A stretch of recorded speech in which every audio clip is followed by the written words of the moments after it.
वैसे तो लाहौरी कढ़ाई गोश्त वर्ल्ड फेमस है, मगर अब कढ़ाई गोश्त खाने लाहौर थोड़े ही जाएंगे।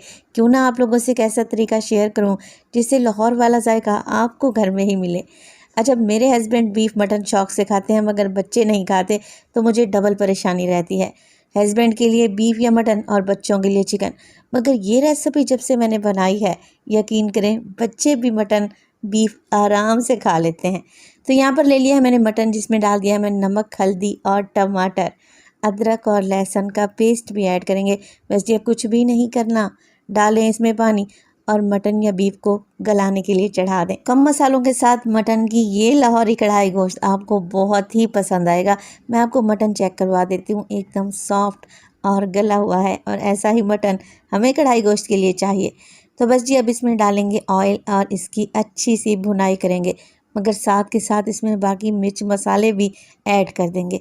तो नमक तो मैं पहले डाल चुकी थी, लाल मिर्च का पाउडर इसमें डलेगा, पिसा हुआ खुशबूदार गरम मसाला।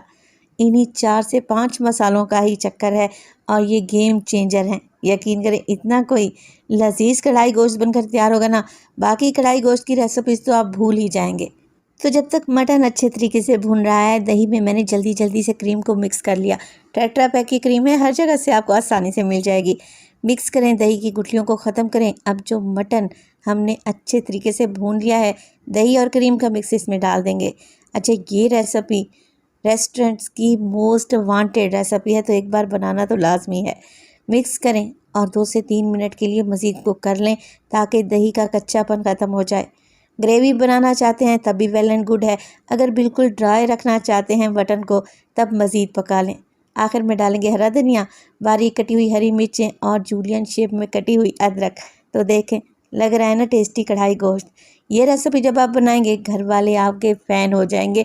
मैं आपको मटन चेक करवाती हूँ, एकदम आपके मुंह में घुलता जाएगा। तो अब आपको लाहौर जाने की भी ज़रूरत नहीं है। इस मज़ेदार से कढ़ाई गोश्त को सर्व करें नान के साथ, कुलचे के साथ या फिर खमीरी रोटी के साथ, खाकर मज़ा आ जाएगा।